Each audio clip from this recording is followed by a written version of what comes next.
आज का वीडियो कुछ अलग होने वाला है क्योंकि आज हम बात करेंगे दो हॉरर मूवीज़ की।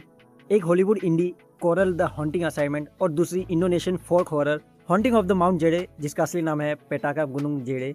दोनों में भूत है पर तरीका एकदम अलग।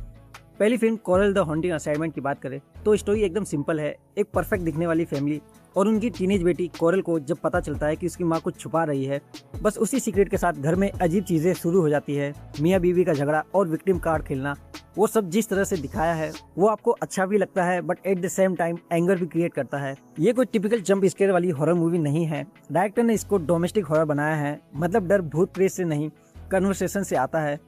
जो फैमिली इश्यूज को स्पिरिट और रिवेंज से जोड़ा गया है वो एक साइकोलॉजिकल प्रेशर क्रिएट करता है। हॉरर एलिमेंट बहुत ही सटल है। फ्लिकरिंग लाइट्स, दीवार से आती हुई सरसराहट, चीज़ें अपने आप हिलना और विस्पर्स होना, ये सब उतना स्केरी फील नहीं होता। गोर बिल्कुल कम है, यानी खून खराबा इसमें नहीं है। साउंड डिज़ाइन भी मुझे उतना अच्छा नहीं लगा, लेकिन मूवी काफ़ी कंफ्यूजिंग बनी रहती है और एक अनईजी वाइब कंटिन्यू मिलती है कि आखिर चल क्या रहा है। कैरेक्टर्स को प्रेजेंट करने का तरीका काफ़ी अलग है, जिसकी वजह से आप कंफ्यूज होगे कि आखिर इनके फेस के साथ क्या इश्यू है। बट जब वो चीज़ रिवील होती है आप तब जाकर समझते हो कि आखिर मूवी है किस बारे में। सो मुझे ये चीज़ काफ़ी अच्छी लगी। परफॉर्मेंस ठीक ठाक है लेकिन इसकी पेसिंग स्लो है।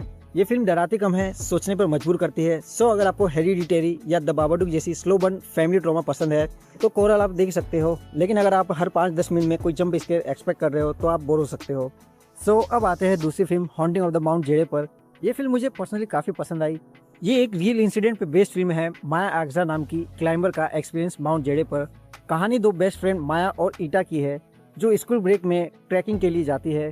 वहाँ एक लोकल मिथ तोड़ दिया जाता है और उसके बाद ईटा के साथ कुछ अजीब चीज़ें शुरू होने लगती है, लाइक उसका वियर्ड बिहेव करना, क्रेजी बातें करना और समटाइम्स पोजेस हो जाना। सब कहते हैं उसने नियम तोड़ा है जिसके कारण ये सब हो रहा है, पर माया ये मानती नहीं। ये एक फोक हॉरर है, मतलब इसमें जिन तो है लेकिन किसी घर में नहीं, पहाड़, जंगल और कोहरे में।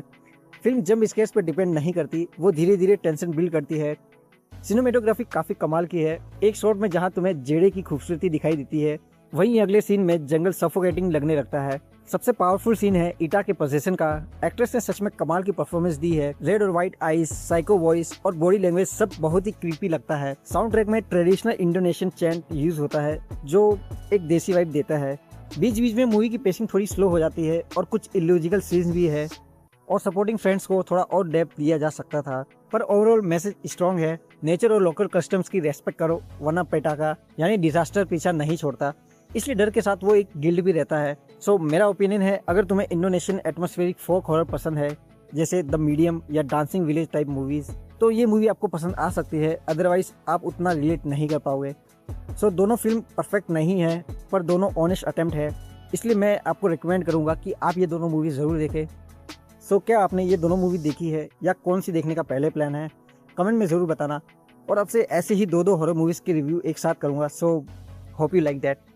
मिलते हैं नेक्स्ट वीडियो में किसी और हॉरर मूवी के साथ, तब तक के लिए।